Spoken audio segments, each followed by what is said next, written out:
Welcome to Before I Call My Therapist, interactive show, very, very mobile show. Will come to you. We have Brad Roberson today. He's a professional skateboarder. He's coming from a very, very submerged part of Texas that doesn't see the light of day for the rest of us a lot of the time. You merely adopted the dark. I was born in it. And he's awesome. Been growing up with him my entire life, and went to school with him. Had the pleasure of knowing him, and we got him on the podcast. Say hi to the people. Hey everyone, Brad Roberson here. Good to be here. So Brad has been skateboarding for a number of years. He actually is co-signed by like Dan McFarland and some other people here at Houston Skateboards. He's been working with them for years. He's now working with Grackle. He works with Refuse Wheels. And he really is just an all-around amazing skater. So tell us a little bit about what brings you back to Houston. Thanks, Matt. Yeah, well, Houston's Katy is my stomping ground, born and raised, like you just said. This is where my heart is. This is a great city, and I hope to do great things and watch things grow. Awesome, man. So he comes out and does this thing called the ditch slap from time to time. He was telling me about that. Basically, they're going downhill, right? Yeah, so it's a yearly event. The yearly event, or it's the Skate School Santa Fe's annual field trip. Albuquerque has over 60 miles of perfectly graded skatable ditches. Nice. And you start out at the top. It's all downhill from the foothills of the Sandia Mountains all the way down into the valley there. Incredible. How fast you get going? Man, you're pushing anywhere from, well, kind of depends on your setup, but 25 to 35 miles an hour. Wow. And you can sit on a single ditch consistently for a few miles, so 15, 20, 30 minutes. You Wow. can be on the same. Wow. And y'all camp out there, right? We do. Isn't it so it's like a full weekend or It's a 4-day event. Four-day event, wow. First Wow. 2 days are race days. They have them in several different ditches. And then the last 2 days. You take your regular skateboard down that thing? I have, but it's a little bit rough with the hard wheels. So you need something a little more cruisy. I've actually put together a couple of setups where it's a typical popsicle setup, but with race wheels and risers, and it's been affectionately come to known as the Texas Tank. Texas Tank. Texas Tank. Nice. Because I go out Nice. there with that. That's very cool, man. So you ever seen anybody fall? Absolutely. We At call that? it. Yeah, I'm we sure, call it yeah. getting slapped by the ditch. I'm sure, man. I was And- watching footage this morning going, man, I hope I don't fall when I go out there, but So it just precipice the two-year mark, but 2023, I was out there and did my best Wile E. Coyote impression and face planted into a wall, breaking my nose. Still had all my teeth, so it was a dude. successful trip. ouch. Ouch, man. Did that take a while to heal? Yeah, set it myself, and Yeah. just made sure everything was straight, and everything's kind of intact, and I can still breathe. Yeah, no doubt. I mean, injury is part of it. I was over at Skate Wars with the guys watching people fall on their face and just get right back up. I think people fail to realize it's one of the most physically taxing things you can do It in absolutely sports or is. in physical activity. So Absolutely. So you have your own wheels now. How did this come apart? Or how Yeah, did this so come I've been about? riding for Refuse for quite a while. Yeah. And they decided to give me a pro wheel, and we've just been marketing these. They're actually available all over Texas. They're out of Dallas area, and they're actually in 2 shops up in Utah, Salt Lake City. Nice. So when you got this wheel deal, when you started doing it, did you have in mind what you wanted to put on there? How did the Flamingo come about? So- What's the story? Yeah. So the Flamingo is one of my, I guess, signature tricks now. I actually came about it on Tony Hawk's Pro Skater 4. It was one of the, or maybe it was Underground, I can't remember which, but it's one of the special tricks you learn within the story. I got you. But Yeah. I was like, man, that's interesting. Yeah. And decided why not learn it? And So- you learned it well. Absolutely, I Yeah, took it yeah. to everything, in and out of grinds, and So you're known for doing this flamingo thing. Yes. So that's why y'all were like, you know what? We'll just put a dope flamingo on there and call it a day. and the beard I've had for a while since I've gotten out of the Navy, and then the Navy hat is a sailor hat. So it's you kind as of a flamingo. I Yeah. got you. No, that's cool, man. I And didn't know that. And the artwork didn't- is done by a legendary artist. Really? Bobby Draws Skulls is what he goes by on Instagram. Bobby Draws Skulls. Yep. Okay, we'll have to check him And, out. Is it spelled like that? Like B-O-B-B-Y?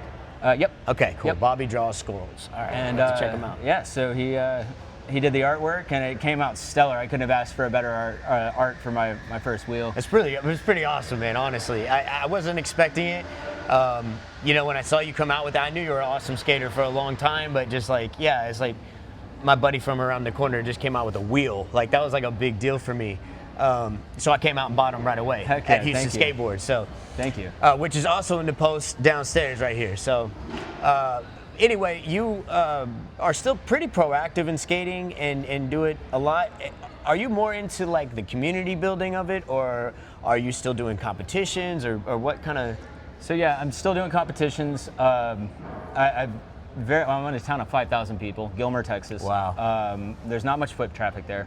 So what we've tried to do over the last 3 or 4 years is really build a community and get people that wouldn't otherwise be involved or have that outlet, give them a chance. The kids, I've seen what you're doing with the kids out there. These guys are putting ramps on parade vehicles and dragging them down the road, and people are doing, I mean, it's insane. So that took some endurance to do, by the way. I'm sure, for yeah, a full I'm sure. like 50-minute parade, but and that's something that nobody had ever seen. Yeah, I've never seen it. So while moving on a trailer, actually skating a mini ramp, and then we also had a mini ramp there located at our shop when we had the storefront open, and it was a free to ride at your own risk. So anybody could come, and it, like I said, it gave people who wouldn't otherwise even walk across this realm an outlet to actually and they're start seeing and grow. it in action. You know, they're at Yeah. those parades. Those kids you're making memories and all that stuff. So that's really awesome. We haven't been in a parade in the last 2 years, but I still have kids coming up to me and being like, "Oh man, that was so awesome It's when you did epic, that." yeah, So it yeah. was- It's cool, man. And you know, I'm sure you're really shocked to see how skateboard's made like a resurgence. You know, I mean, it's a really cool sport, but it's so neat to see the rest of the world really pick up on that and start to, you know, figure out like, oh, I can go outside. I don't have to be on this little screen. I can actually go outside and ride the skateboard. And it's kind of wild how the skateboarding community works, or the industry. It's it kind of goes through like 4-year lulls. Oh, really? It'll be a surge for like 2, 3, 4 years, and then it'll just kind of die out and just go under the radar, and then boom, it comes right back. Wow, I had no idea, because like I had been far removed for like 10 years.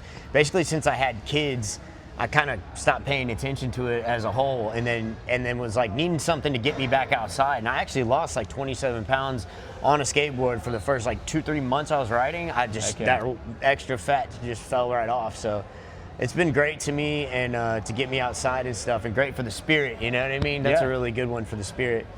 Something that you can progress with and feel accomplished. Even in the slightest, smallest accomplishments, it's an overwhelming experience. Yeah, absolutely. It's not easy to do some of those things. And then like we were talking about, these guys are like falling down and ragdolling their whole bodies on the concrete. So it's a sacrifice as well, in that way. So, but yeah, so tell us a little bit more. Let's talk a little bit about our mutual connection, Dan McFarland from Houston Skateboards. How did you end up riding for him back in the day, and what's kind of the story on that? All right, so I remember seeing Dan at I believe it was Third Coast Skate Park off of 59, and it was in an old train depot. Okay. And I saw him coming out and had heard, oh man, there's a pro that's around. And I stopped and said, hey, here's my sponsor me video. You mind taking a look at it? So you were rolling with like a DVD at that point or something? Yeah, of like burned DVD. highlights? That's smart. I never thought to do that. That's really smart. So it was burned specifically to give to him, and I struck up a conversation. He took Dude, me you under did his the wing. rapper thing with the skateboards. What do you? Well, That's yeah, what yeah. we used to do. We used to burn CDs and Demo run around tapes? Walmart. I mean, I met Riff Raff in a Walmart. Yeah. You know what I mean? On 1960 or something, like back in the day, doing the same thing. So I myself used to do that. So that's kind of incredible that that's the way you were marketing yourself back then. Well, if nobody's gonna market you, got to market yourself. You've you know? always been smart. So That's I mean, you've always been smart. But it's well, thank you. But we'll get into that later too, because you do have a background from that too, if you want to talk about it. Yeah, sure. But it is just that it was a kind of a foot in the door to the realm of the next tier that I wasn't exposed to. Yeah. And Dan was able to take me under his wing and kind of, show me the industry from that side. I rode Flow for Mentality, which has now manifested into Houston Skateboards. Right, exactly. And then I rode for Houston Skateboards for a while. Dan's been a great resource. He's and, an awesome guy. Super I tell you awesome that. friend. Yeah, he's an awesome guy. I didn't know him from Adam, and the next thing I know, as soon as I was talking about Brad, he dropped everything he was doing, started talking to me. Really wonderful guy, gave me nothing but love, and I really appreciate everything he does for us here on this show. He's actually a sponsor, so shout out Houston Skateboards. Go to the post, go inside, it's down in the food court, go get you a board. Wonderful prices, wonderful products. He has awesome merch, really cool, stylish stuff to wear, and check that out. So, yeah, I just wanted to ask you, you know what I mean? Because that was a long time ago. Yeah, that was probably 2003 when I met him. It's a long time ago. So, but a lot of late nights, a lot of late skate sessions, a lot of games of skate, Yeah. you know, like horse, where you'd go trick for trick. And clearly I got my butt handed to me a few times. so there was a point in which you were this skater, and then there's another point in your life which you were actually a military member. That's and correct. Somebody, you know, an active duty or whatever member. Yeah. So what did you do in the military? So I did cybersecurity. Awesome. Yeah. Awesome. So what did that have you traveling around, or were you I was actually in Texas. I never left. still in so, Texas? Yeah. No, that's awesome. So were you able to do both simultaneously? Absolutely. Oh, that's sick. I didn't even know that. The only time I ever hung There up you the go, board- people. You can be in the military and be a professional skateboarder at the same time. Keep with it. Yeah, if straight you're up. into it, keep with it. That's the best advice I could give anybody. Stay passionate. But while I was in boot camp, obviously we weren't allowed to skateboard. So for that 2.5 months, out of 35 years, was the longest time I had gone without a skateboard, and I was Through injuries and everything. Yeah. Wow. And because when I broke my ankle, I was still skateboarding. I had a walking boot, and I was still. Yeah, I learned nollie from I it. think I have 3 fractured toes right now. Yeah. And I'm still, But yeah, man, like, so awesome. So you stayed in Texas, and you're able to, build a family out here and do all kind of Yeah. stuff. That's really awesome. You have kids. Wife you and have 5 kids. And, Yeah. and one of your sons really taken on to skateboarding, Yeah, right? he's a shredder. I took him out to ditch slap. He was actually at the time, a few years back, he was 9 years old, so the youngest ever participant and competitor Wow. at ditch slap, which is really neat. And as I was telling you, Proud dad moment. Yeah, right? Yeah. Very proud. Yeah, proud dad moment, for sure. His name's Jeff, after Jeff Rowley. Awesome, spelled the man. same way. Yeah. And when we were in Albuquerque, I lost him a couple of times because he was jetting down the ditch, racing the fastest dude. My buddy Hans lives up in Breckenridge. No way. Yeah. At 9? At 9. No way. Couldn't find him. And but he was with Hans, so I trust, I had Dude, all the faith in the world that he was safe. That he'd be okay. Yeah. So exactly. I mean, upon learning that, I was like, okay, he's with Hans. We're good. Yeah, we're going downhill on wheels. Miles away. Yeah. Miles away. Yeah, it Yeah.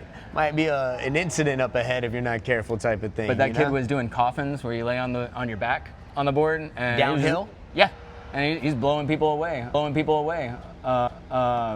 And, people in their 60s that have been doing it. He's gonna follow in your footsteps. Man, for sure, I hope bro. so. Oh yeah. I hope so. Oh yeah. If you're that skilled at it, how could you not? You know what I mean? Like, Yeah. you're speaking it as a language at that point. So, well, you like to do a specific type of style, or is it like, what would you call what you do in skateboarding? Like, is it free skating? Is it like? So I guess my heart's mostly in street, which just what you kind of find out on the streets and flip tricks and stuff like that on what they would refer to as a popsicle board. Okay. But a lot of it, I ventured into transition. I'm getting into vert now.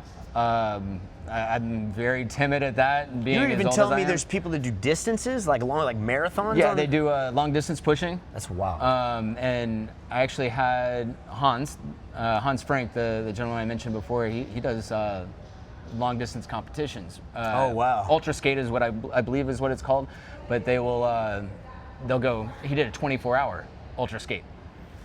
And so for a full 24 hours, they measure your distance, and there's all sorts of people competing. How you drinking water? You're doing like the Tour de France thing at that Gotta point. be, Yeah, you're yeah. like pissing off the side of the boat, Yeah. or Yeah. off the side of the bike. That's crazy, man. That's really crazy. Yeah, You and better then- bring like a big backpack when you do that or something. Absolutely, That's crazy. yeah, or a camelback or whatever. But and then the big ditch riding I've gotten into the last several years. What would you call that? And the Like ditching, a mixed medium? Like the ditch riding. That's all new, right? That's Is it- just that's- well, it's It's kind of its own thing. It kind of banked slalom, if Okay, you will. okay.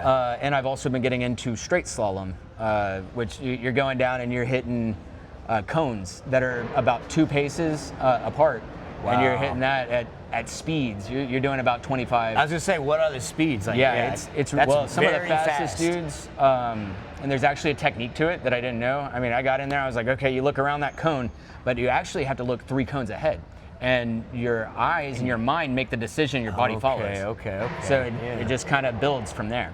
Wow, that's Yeah. got to be a lot like race car driving or something, where you're kind of anticipating the turn, or rally driving or something like that. And actually, yes, very much like rally car driving, but the amount of tweaks that you can put on your setup, like you can get, you have 4 bushings, top and bottom of the washers or whatever, and your hanger, and you can actually, there are people that will, stagger that. So you'll have the hardest one here and then a little bit softer, and then in the front you have the really soft one. So you're getting a turn, and the idea is to lock out your back truck to where it's not turning. Okay. And it's almost Stationary. Yeah, but it's almost tracking your front truck. So your front truck's real wobbly, so you can go around those cones, and you have the stability sitting back on the back truck. That's literally what I want to do with my drop head, because I stand on that thing and I'm like, this thing is squirrely. Yeah. Like, just to tighten up that back truck might actually do it for me, And I've still have the also- mobility. So before you tighten up the trucks, I'd suggest going with bushings. The hardness of the bushing, or cushions, they're also called. But the hardness, they come in different durometers. It's polyurethane, same thing that wheels are made out of. And that's what squishes and then gives you the rebound. But there's people I've raced with that will sit there and bite on it, and they can tell the durometer and the hardness of it just by the bite. Wow. Yeah, they're that into it. They're and into it, And yeah. you're sitting there, it's really cool because you're sitting there and you're all going for the same course. Right. But you get back up to the top and you're like, okay. Did you see how they just went down there? Okay, cool. All right, well, this, that, and the other. But what if I change this around, and you're sitting there like in a pit crew, but you're your Yeah, I own was gonna say, pit crew. it's just like race car Yeah. driving. You're like anticipating every little motion. Absolutely. That's crazy, man. That's crazy. So you got that every year, or is it something that just happens periodically every once in a while? or- So ditch slap happens every year. Okay. And they do the races, and that's more bank slalom. But the actual slalom, there's a league called the International Slalom Skateboard Slalom Association, the ISSA. Okay. Actually, this last year, I broke top 100. Oh, wow. And Congratulations, riders. man. Thank you. No, congratulations. That's awesome. But I haven't gotten out to as many races, but they have one just about every month. Oh, wow. So all they're over the using that US. space all the time. Well, all Or- over the U.S. Oh, okay. One of the most prominent ones is called the Texas Sizzler, and that happens here in Texas, or here in Hockley. Actually, they've got growing That just up- passed, right? That was the one that Yeah. we were just, okay. Yeah. Okay. But that's at Hockley Hill, and it's a soapbox derby hill that has like 3 different grades of slope, and they set up cones, and they have 3 different courses. One of them is giant slalom, where I believe it's the first event they usually run. You're But going to laugh at me, but I had probation at that place. Yeah. Yeah, I swear. That's a true story. I had probation at the soapbox derby place. It was lit. What? Bro, what are you talking about, man? Anyway, yeah. That hill is so unique. You can space the cones out, and they do it in such a way that you drop in, and the ramp they have, I think it's called a BSR ramp, or BAR, the bar. Okay. It's the big ass okay. ramp. Big ass ramp. But it's an 11-foot roll-in. Yeah. And you come down into it for that giant slalom, and I think they're something like 15, 20 paces apart. So you're looking at maybe, I don't know, 20, 30 feet. But you're at speed so much that you do these wide turns around the top cones, and then it gets tight, and you have to do a technical at the end. The second being hybrid slalom, where they'll sit there and set the cones out and then move them over. So you're going, and then you got to veer out and then come back, and that gets a little bit hectic. You got to really know the course, got to learn it, and it's At usually 25 miles an hour. you usually don't see it till the day till they set it up. Yeah. So you're not out there doing any research or anything like that. I got you. And then the last day, they typically run a tight cone, which is 2 paces, set a cone, 2 paces, set a cone, offset it by about 6 to 8 inches on either side. Okay. And so you're running through that, and then they tally up everything, and then they give you A, B, C When class. is the skateboard drifting competitions coming out? Right? Like, seriously, I've seen people get sideways and skid down. Like, there's a video of this guy in like San Francisco or something, and he's on a popsicle board, Yeah. and he's going down these hills that these cars can barely drive down Yeah. at speed. And he's just like every so often like skirp, skirp, skirp.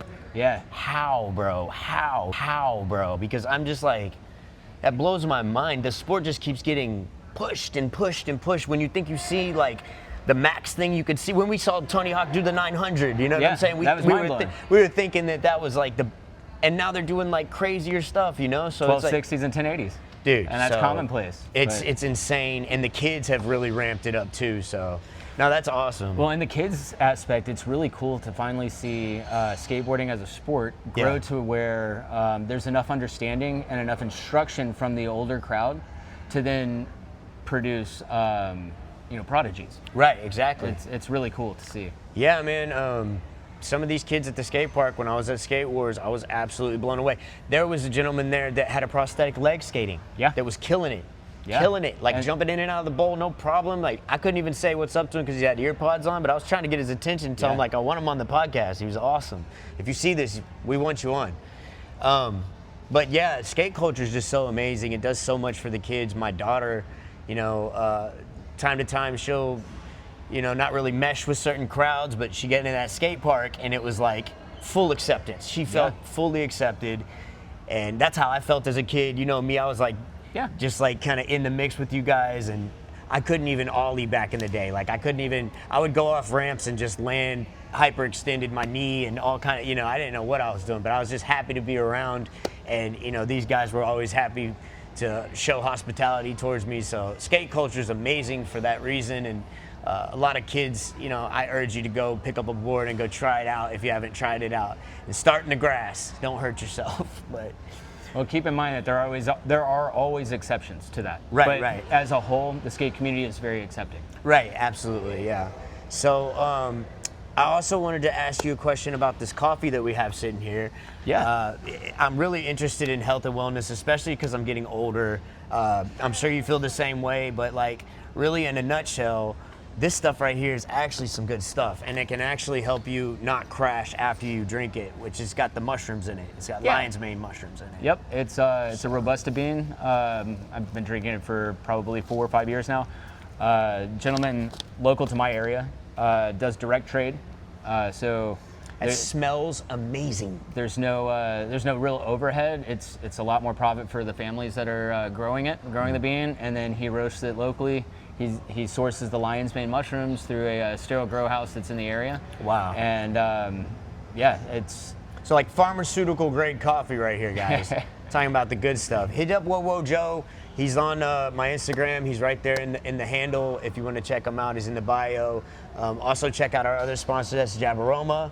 We sell a wide variety of products, including like body scrubs and natural deodorants. There's no chemicals in this. This is the same. It's like pharmaceutical grade deodorant.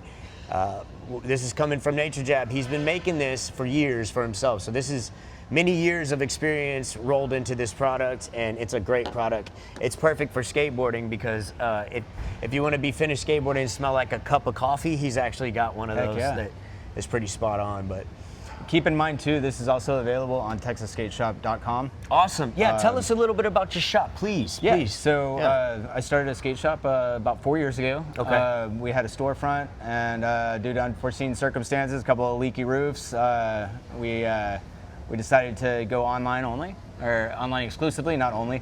But I also kind of branched out from there, and I've been pressing my own decks. So we've got a Texas made with 100% hard rock Canadian maple. It's a unique design, Yeah. right? It's very unique too. Well, I can do any custom board. Okay. I've got it's because I've seen them all different, so that's why I assumed. It's basically your popsicle shape. A 19-degree tail and a 20-degree nose, and we can make any shape pretty much. You just blew my mind. There's a front and the back to a popsicle board. Absolutely. Well, on most of them. Some of them are twin tails. Does anybody else know that? Does anyone know that? Because I did not know that. I would just jump on the board and like, all right, I'm going on the road. Yeah. How can you tell? Typically, the nose is bigger and has more lift. That way, when you pop it and your foot goes to catch it, it catches it More first. surface area. And Makes sense. the lower tail allows the snap and the pop to get a little bit better because the quicker it'll hit the ground. Wow. So I had no idea, man. Yeah. I really didn't have any idea. That's crazy. It's like you could tell on like a longboard or a drop head or something like that, but like these things, yeah, it's really hard to tell. I mean, I guess you just And the experience. twin tails, what they call them now, which has the exact same degree angles, those are kind of something that's come about in the last few years. The riders want to just drop their board and go. Same, kind of same thing you were saying. But you can really tell if you're in tune with your board when you're skating the nose. It's like, no, that's different. Someone like you can, yeah. Even a degree difference. I got can you. feel I got it, you. Yeah. No, 100%. And people don't understand why skaters wear the shoes that are really flat and like all that. It's because you want to feel that board. You want to be able to tell where your feet need to be and all that kind of stuff. So yeah, you wear cross trainers, it gets a little squishy. dude, you can't tell. I jumped on my Hoka. I jumped on my longboard with Hokas on and was like, what is going on? I can't tell. Yeah. You really can't tell what's going on. So it's a necessity. There's a way to do this, guys. There's a way to do it without hurting yourself. Wear pads, wear helmets, wear protective gear. Don't slam your head onto the ground. It's not cool. It doesn't make you cool. It makes you have CTE and with brain damage. So don't do that. Especially the up and coming kids, wear pads, wear helmets. If you're learning, be around people like this if you can surround yourself with people like that can teach you and actually know what they're doing, and then you'll actually know that a board has two sides, and you won't grow up like I did thinking that everything is just cattywampus. and there's nothing wrong with wearing a helmet. Yeah, there's people that think certain people are kooks or whatever for wearing Tony a helmet. Hawk But always wore a helmet from what I saw. When I was a kid watching him skate, I always seen him with a helmet on. It's what made it cool for me, and I think he's like the GOAT at most of this. So you could trip and fall off a curb and hit your head, and it'd be completely Bob life-ending. Saget. Yeah. Fall into a bathtub, or something like that. It takes very little to hit your head and cause severe injury or death. Exactly. So it's something to think about. Actually, this guy called me about 2 weeks after I got my longboard back. I got a cruiser deck, a Santa Cruz cruiser deck, and he's like, bro, you need to wear helmets in a pad. I was like, yeah. I probably should, with 4 kids, be wearing helmets in a pad. Absolutely. Bombing garages is not the greatest idea with that. So yeah, man, it's a great sport. It's wonderful. Or not a sport. It's a great pastime. It's a great thing in general, and just wonderful to have you on the show. Thank you so much for coming and making the time for it and stuff like that. Absolutely. I really appreciate that. And with that said, you guys will see a lot more of this on our show. We have a lot of skaters that are involved with us, a lot of different companies and different individuals that really contribute to the sport and the culture as a whole. And I know I'm breaking the cardinal rule. I'm calling it a sport. No, it's a sport for sure. Maybe not as not competitive recognized or whatever. No, it definitely is. There's a competitive edge to it. Yeah, just for depending sure, on kind of where you want to take it. That's the beautiful thing about it, because you could take it and treat it like a sport, right. And you could be the most competitive person ever and get something out of it. Or if you just want to just kind of do it for fun, there's that entire avenue as well. Yeah, exactly. And it's one of those things that it's an individualistic thing. Yeah. So you don't have to pursue it as a sport. It could be whatever you want it to be. Exactly. Blowing off steam, being 38, 39 years old and rolling Absolutely. around and just, yeah, exactly. I love it for that reason. But, well, thanks for coming on the show, man. I really appreciate it. And, My pleasure. We'll definitely have you back on. I'm sure your wheels will sell well, and I'm sure that the company's going to boom. And you being back in Houston and visiting with us and stuff like that is really awesome. And I would like to mention, too, Grackle Skateboards. Yeah, absolutely. The company that I'm writing for right now. Yeah. Gentleman skating back in the 80s, and been in love with it ever since he started, and began this Texas grassroots company. That's the one you got there, right? Yeah. Okay, cool. This is a Grackle skateboard. I see the bird a lot, right? Yeah. Is that kind of their... Well, yes. So his whole kind of moniker on it was, you go to any parking lot in the evening in Texas, and it's full of Grackle. Yeah. And he said that was kind of what he thought of skaters. Yeah. You see a bunch of skaters congregating in a parking lot. Yeah. Very much a Grackle. Yeah, So, exactly. That's really cool. Big things coming. Stay tuned. Yeah. There's some good things coming out of Grackle. No, that's awesome. I bet. So- Their design is amazing. It's really cool. Yeah, and all the artwork's original. Oh, really? Yeah. Wow. So he's doing all the artwork, and it's The artist and a skater. There's a lot of those out there. making it where he can. Yeah, it's really cool. exactly. Blue Wilson is Blue the Wilson. gentleman's Shout name. out Blue Wilson. Well, thanks for coming on the show, bro. We really appreciate it, and we'll see you on the next one. That's for sure. It's been Before I Caught My Therapist. This is Matt. Brad Roberson. Peace out, y'all.